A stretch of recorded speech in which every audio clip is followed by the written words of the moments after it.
Welcome to my new voice video. আমি ভ্রমণ biker. আজকে একটা সমস্যা নিয়ে আসলাম আপনাদের মাঝে। ব্যাপারটা হচ্ছে যে বাইকটা দেখতেছেন, এই বাইকটা হচ্ছে Bajaj Pulsar N160 FI version. তো এই বাইকটা আমার ছোট ভাই কিনছে বাজাজ থেকে। খুব বেশি একটা দিন হয় নাই, কত 10 মাস না 11 মাস? আচ্ছা সরি, এটার বয়স হচ্ছে আচ্ছা 1 বছর 1 মাস হয়েছে। আচ্ছা, এই বাইকটার বয়স হচ্ছে 1 বছর 1 মাস। তো এইটার যে প্রবলেম, এই বাইকটা চালায়া যেমন তেমন, কিন্তু এইটার মানে যেই প্রবলেমটা আমি পাইছি সেটা হচ্ছে যে দেখেন, এই বাইকটা চলছে হচ্ছে 14,000 কিলোমিটার। এখন বাইকটা ধোয়া নাই, যার কারণে হয়তো একটু কাদা টাদা দেখা যাচ্ছে। বাট একটা জিনিস আপনাদেরকে দেখাই, সেটা হচ্ছে যে এইখানে এই যে পাইপটা যে দেখতেছেন, হ্যাঁ, এটার ভিতর কিন্তু মোবিল আসে। এটার ভিতর কিন্তু মোবিল আসে এবং এটা কিন্তু ইঞ্জিনের সাথে সংযোগ এই পাইপটার, রাইট? এই যে দুইটা পাইপ, বাইকটা 14,000 কিলোতে এখান থেকে পাইপটা ফাইটা যায়। মোবিলের গরমে এখান থেকে পাইপটা ফাইটা যায়। ফাইটা যাওয়ার কারণে ওর এদিক দিয়ে মোবিল লিক হয়ে প্রায় 1/2 লিটারের উপরে মোবিল পড়ে যায়। তো প্রথম দিন খেয়াল করে নাই, পরে দ্বিতীয় দিন দেখে যে কারণটা কি। ও তাকায় দেখে যে এইখান থেকে পাইপটা ফাইটা গেছে। পাইপটা ফাইটা যায়া প্রায় 1/2 লিটারের উপরে মোবিল পড়ে গেছে।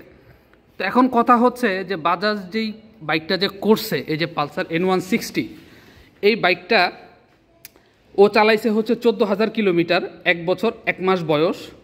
তো বাজাজ এদিক থেকে আমি বলবো যে কতটা কোয়ালিটি কম্প্রোমাইজ করলে আসলে এই ইঞ্জিন থেকে যে পাইপটা আসে, এই পাইপটা তারা কতটা নিম্নমানের দিলে যে 14,000 কিলোমিটার এখান থেকে পাইপটা লিক হয়ে যায়।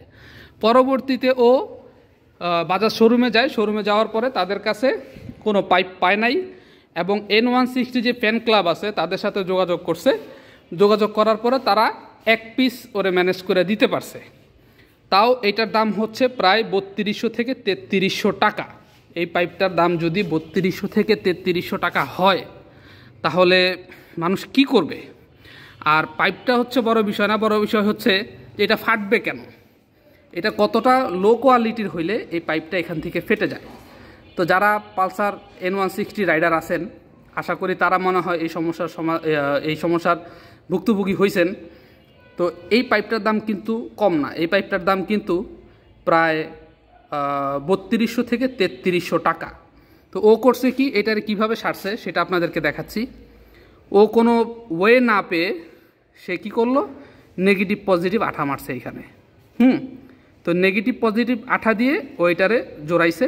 এখন যতদিন ইউজ করা যায়, আবার যদি ফেটে যায় তখন আবার তো চেঞ্জ করা ছাড়া আর কোনো উপায় থাকবে না, এই আর কি। তো যারা N160 ইউজার আছেন বাজাজ পালসার, তারা অবশ্যই বুঝবেন যে বিষয়টা আসলে কি। তো এই পাইপের দাম যে 3200 থেকে 3300 টাকা, সত্যি অবাক করা একটা বিষয়। এই হচ্ছে বাজাজ পালসার N160 অবস্থা। খালি বাইক দেখলে হবে না, সব দিক থেকে বিবেচনা করে বাইক কিনতে হবে। আশা করি বুঝতে পারছেন।